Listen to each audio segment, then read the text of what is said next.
Hello, and welcome to another episode of the Markets at a Glance series. My name is Rufus Kamau, Markets Analyst at FX Pesa.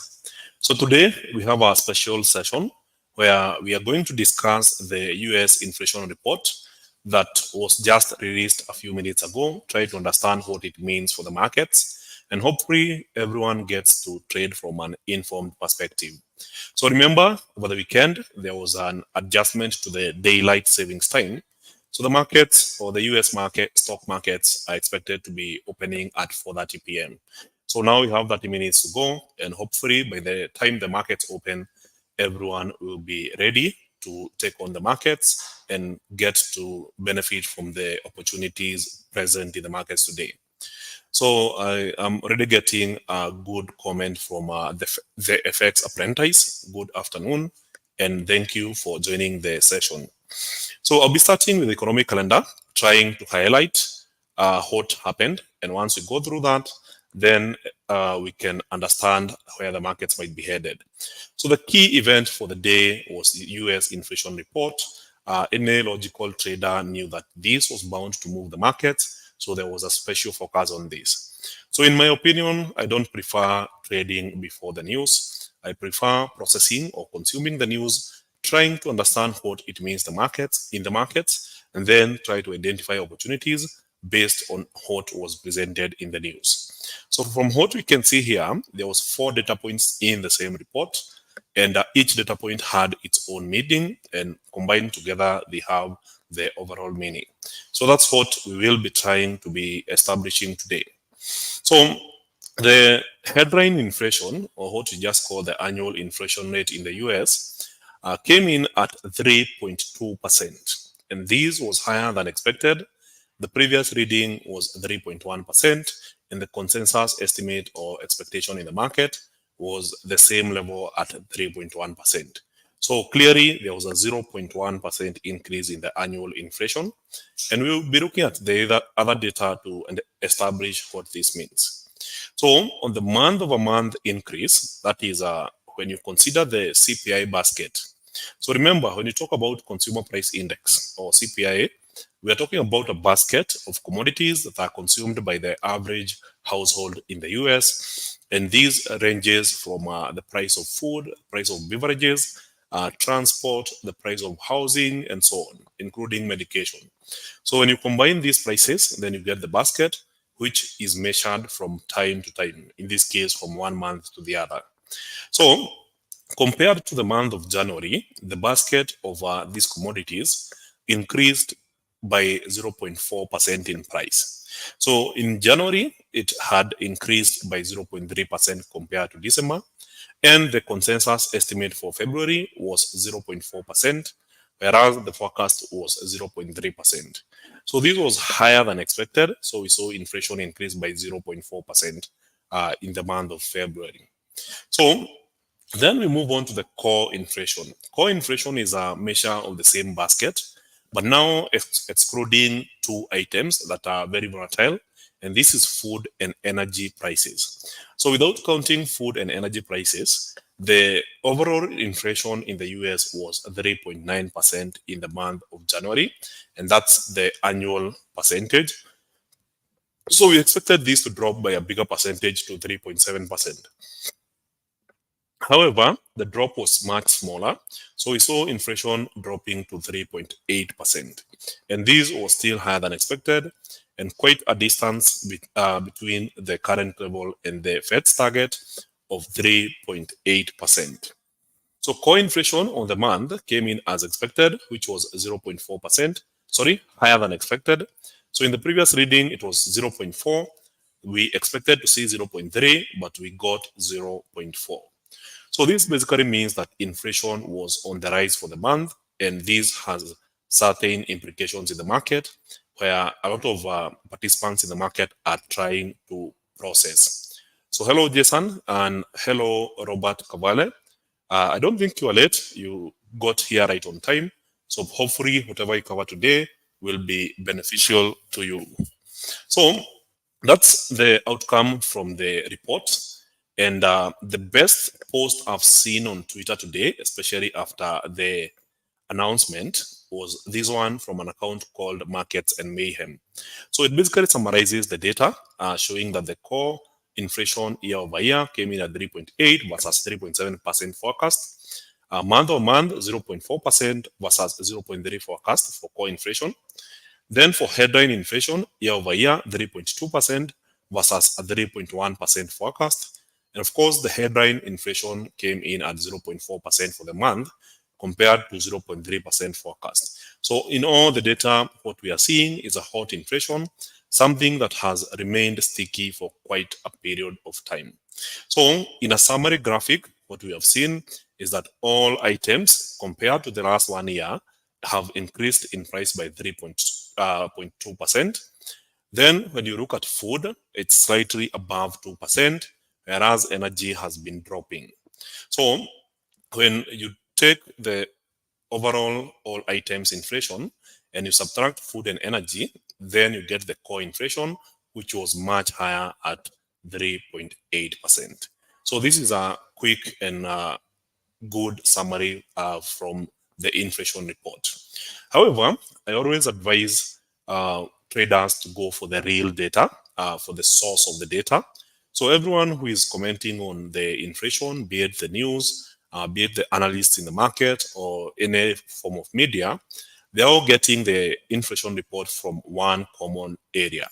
So if you go to the Forex Factory website and then you check the economic calendar and go to the data release, what you do is you click this small icon here, the one that looks like a folder, and then you click on latest release. This will redirect you to this page, and this is where you get to see the real data from the official source, which is the US Bureau of Labor Statistics. So a summary is presented here. It's not so easy to read compared to other websites, but once you get used to it, then you'll be able to process this data in time. So everyone is getting information from this report. So the consumer price index for all urban consumers, which is called CPI, increased 0.4% in February on a seasonally adjusted basis after rising 0.3% in January.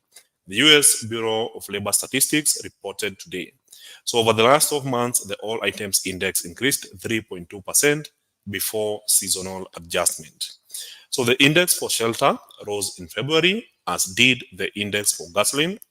Combined, these two indices contributed over 60% of the monthly increase in the index for all items. So while energy has been the biggest drop over that period, what we are witnessing is that for 1 year, or looking back 1 year to the same period last year, energy had the biggest drop. But when you compare for the month of February, then the energy was on the rise, and this is becoming a perennial problem.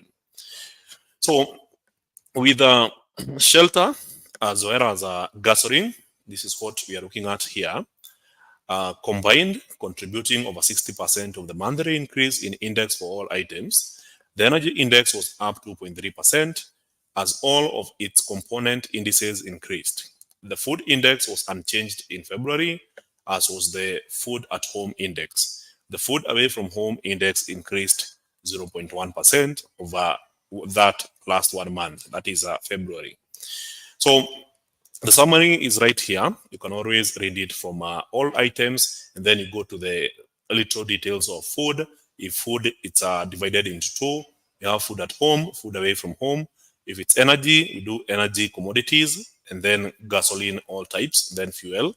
Energy services, we have electricity as well as utility, piped gas service. Then you move to all items, less food and energy, which includes commodities, less food and energy commodities. So you look at new vehicles, used cars and trucks, apparel, which is clothing, medical care commodities, and then you go to services, less energy services. So you look at shelter, transportation services, medical care services. So in summary, these are all the items in the CPI basket. So the US Bureau of Labor Statistics will measure the unit price of these products and then compare that over month. So if you go back to August 2023, you go to September, October, you can see the changes and how they have been progressing, and the latest data being February 2024. So clearly, the biggest contributors are here. If you look at the 3.6 and 3.8% are coming from energy commodities, and in this case, gasoline of all types and fuel oil at 1.1%. So those were the major contributors to the inflation report. And from there, we can gather our own understanding of the same. So in order to summarize all this data, I'll go back to this chart here.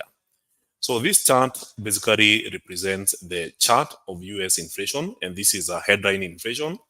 And as you can see from the bottom of 2020, where we were around 0.1%, the market managed to experience high inflation all the way to 9.1% in June 2022. Then from then, when the Fed had started hiking interest rates, remember it started in March 2022. So if you go back to March 2022, this is when inflation was at 8.5%. So since then, inflation has been generally tracking back downwards, with the lowest reading being in June last year, where inflation remained at 3%. So in summary, even if the Fed has been hiking interest rates and getting inflation to cool off, it hasn't yet achieved its target of 2%. So it has been quite a struggle, especially since June when we got 3%, because inflation has been on the rise, rise, back down, and now we have a slight rise from the previous reading of 3.1% to the current reading of 3.2%. So in the last 1 year, you can see we were experiencing some good drop. We got to June, and now inflation remains sticky above 3%. So this has happened for quite a number of months. So the last time we saw inflation at around 3% or above was in April 2021. So this is when inflation got above 3%, and it has never gone below 3%. So that's a period of about 2 years, 11 months. So as for the 2% target, the last time inflation was below the 2% target was in February 2021, which means that officially the US has clocked 3 years without getting inflation back to the target of 2%. So as a result, there's quite a number of expectations. So from the Fed's meetings that we saw last week, where Jerome Powell was addressing the House of Representatives as well as the Senate, we saw the two speeches represent a dark outlook for inflation, where Jerome Powell mentioned that it's strongly likely that the next progression of inflation is uncertain. And in this case, it meant that the market now has to follow the data to see if inflation eases towards 2% in order to bet on the Fed cutting interest rates. So to take this home, now we can move on to US interest rates. So just give me a second.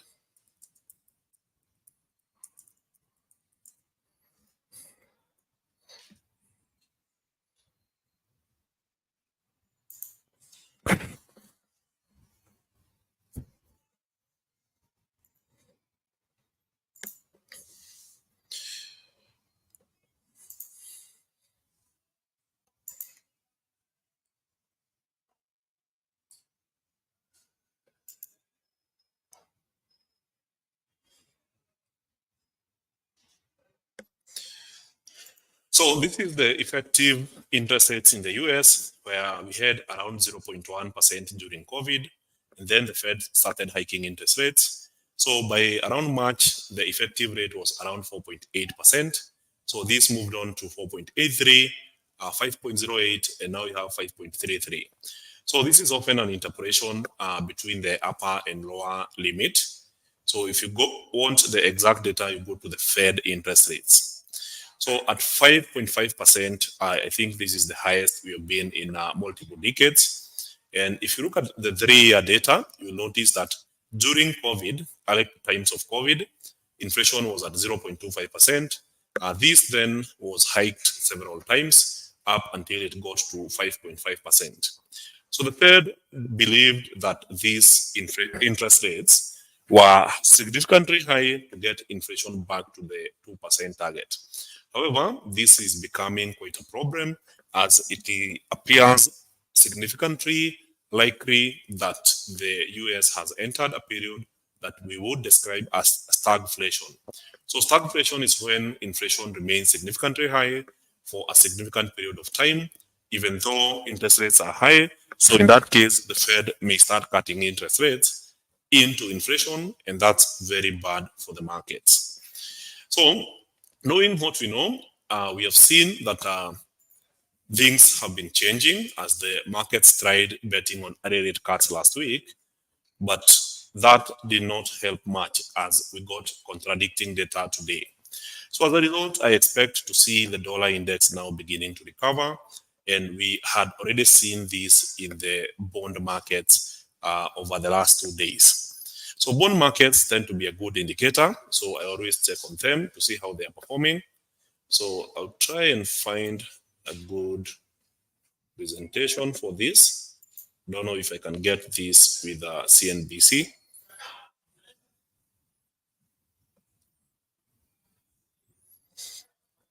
So this is the US 10-year Treasury. As you can see, during that period, especially last year, the bond yields were really going down as you were expecting the Fed to start cutting interest rates. But when inflation got really sticky, then the bond yields started picking up. And this year they have been going up, save for the past 1 week. So when the bond yields were going down, also the dollar index was experiencing weakness. So if you go to, let's say, the 1 month data, you'll notice that these bond yields have generally been going down as a result of the anticipation of early rate cuts. However, the real question is, have we been seeing early rate cuts happening? Is that something that is real? So there's quite a number of things to consider going forward. And one of them will be, in this case,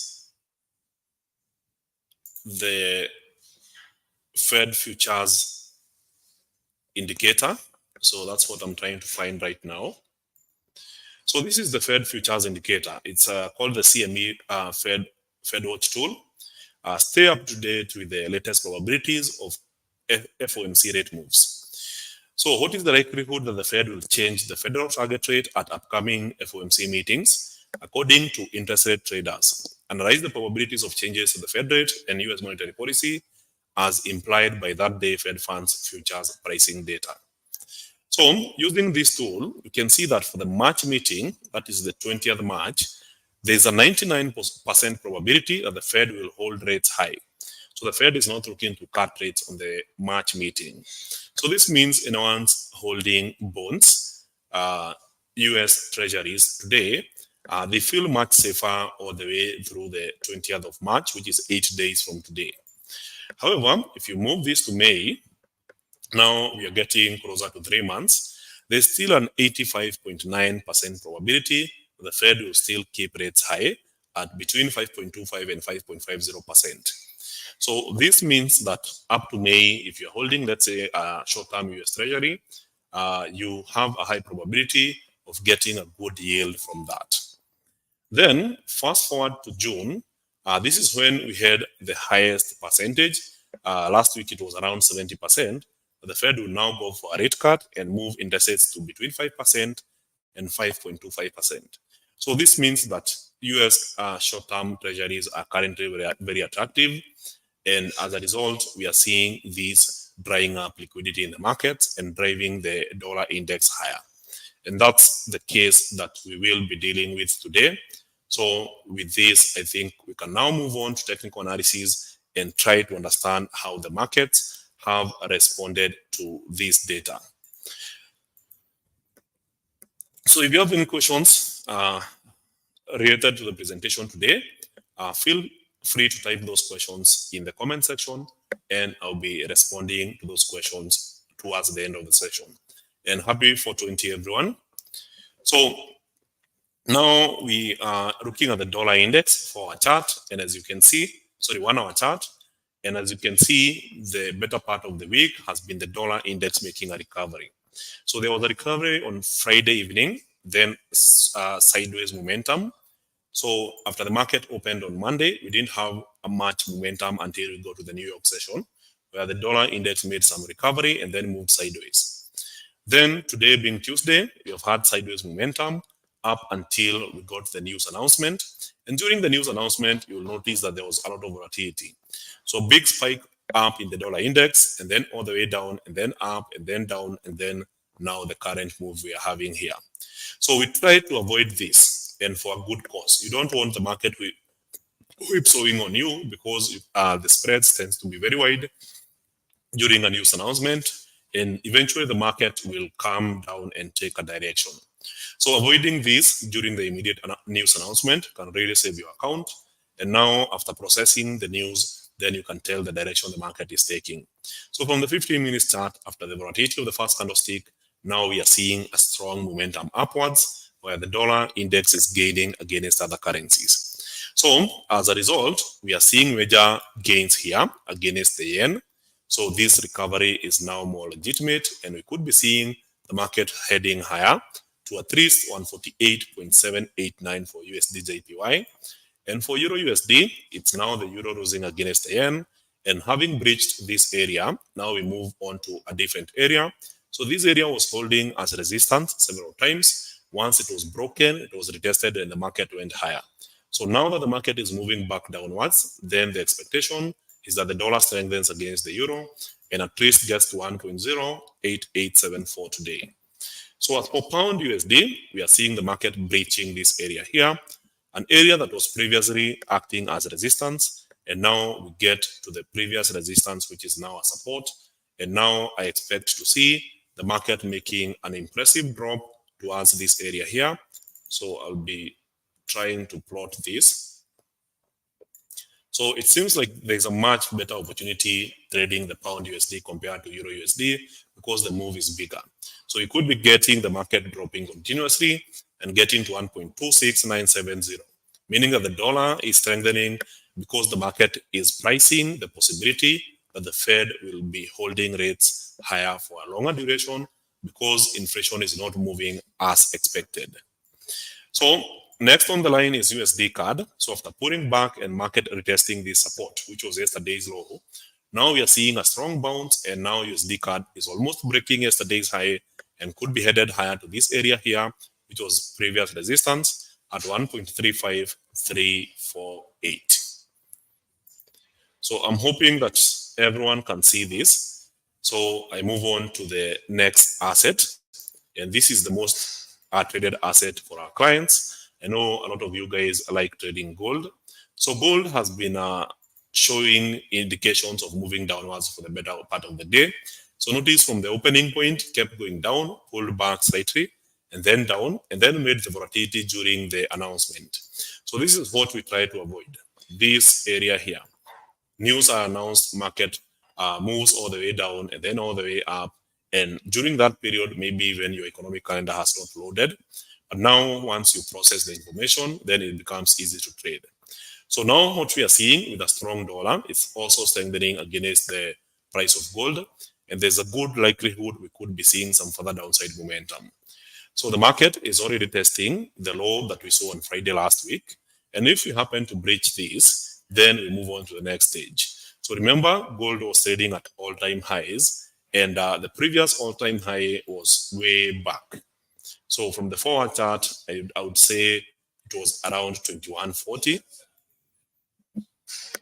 So if we check where 2140 price level is, there's still more momentum to go. And there's a good chance that if this momentum continues, then gold at least drops to 2140 before we see the next stage. So yes, right now there's a lot of volatility, but eventually I expect a strong dollar to at least have an impact on the price of gold today. So US equity indices were strongly betting on a rate cut. So the potential for a rate cut basically strengthened US equities last week before erasing some gains on Friday.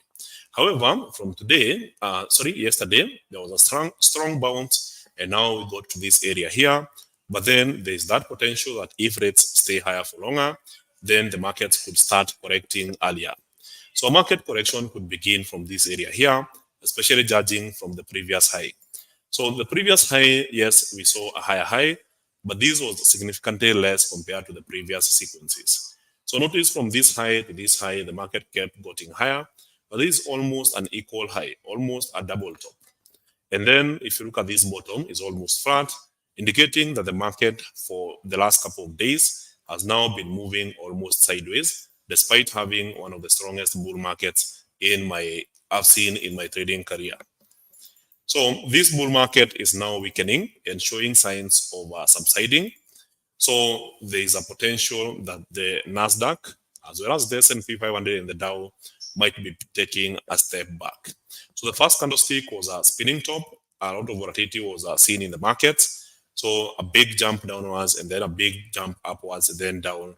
But overall, I expect to see the Nasdaq starting to weaken, and same for the US 30 or the Dow Jones, and of course the US 500. So for Brent oil, I don't think we have much impact from that. It seems to be trading in this range, still doing this sideways momentum. So the best opportunities will emerge once the market breaks either of the two, or basically trading at the extreme edges of this sideways range. So as for Bitcoin, what we have been seeing is a very strong bullish momentum.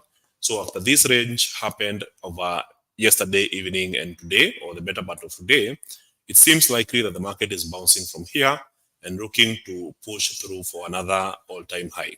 So as we enter the New York session, it's likely that Bitcoin will be looking to form another all-time high.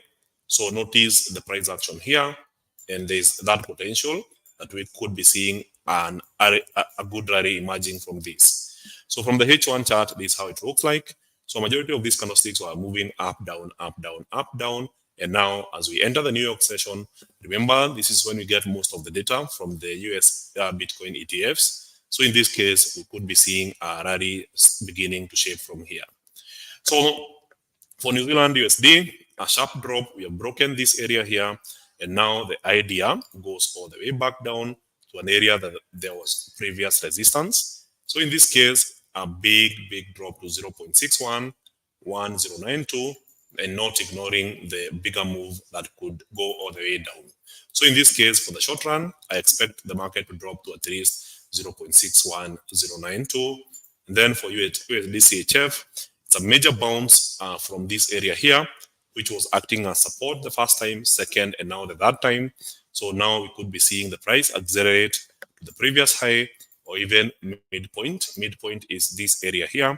The market was significantly failing to break. So now a very short-term trade would mean that the USD rallies against the Swiss franc and at least gets to this area, especially after breaking yesterday's high, so 0.88179. So that's it for the day. Thank you very much, guys. The New York session begins in 2 minutes, and I hope everyone has learned something today. So now looking at the comments to see if I missed any question or comment. Hello, Brian. Hello, Naftali. Thank you for joining. Hello, Lamik. It's indicated session starts at 4:05 p.m. Coming in, I'm 4 minutes late. Oh, apologies for that. I think it was one of our staff who set up the session at 4:05, but normally the usual time is 4 p.m. So every Tuesday at 4 p.m., this is when we start the session to discuss the New York Open as well as the top key events for the day. A good question here from Oko Moses. Is the data available before the news is released? No, it is not available. It's only available once it's published, and it tends to be very timely. So sometimes back in the past, there used to be leakages on official data, but they have optimized systems, and we don't have those scenarios anymore. This is sad news. I've made a loss on CPI. Why has price quickly reversed back after news? Yet, according to CPI data, the dollar was expected to continue being strong. So during that announcement, there can be a lot of volatility, especially on people exiting their positions while others are entering, which can bring in mixed signals. So it's always wiser to wait for the news to come down, that effect of extreme volatility to settle down before you identify a position. And I'm really apologetic for what you went through. I hope it didn't hurt your account as much, and you still have chances to make a recovery on potential oncoming trades. So hello, Simon. What do you think of the dollar? I think I've discussed the dollar the entire session. and I believe we should be seeing the recovery of the dollar continuing this week. So remember, the dollar index was really weak last week. So if you look at this chart, you notice the big progression downwards. So after this bullish momentum, we saw the market breaking, moving up, and then dropping quite sharply.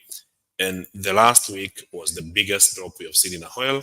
And today, or this week, we are seeing a progression where the dollar continuously makes a recovery. So with the dollar index recovering, then there's a good chance that it will also be recovering against other currencies. And that's my projection for today. So even for the USDN, this point is my next target. So I hope that answers your question. A good question, do you trade? I don't. Should I answer that? Because I always trade. So is forex trading easy? The way people on social media make it appear? This is a good question from Lamik. Is forex trading easy? The way people on social media make it appear? And what's your advice on beginner trader concerning social media pressure?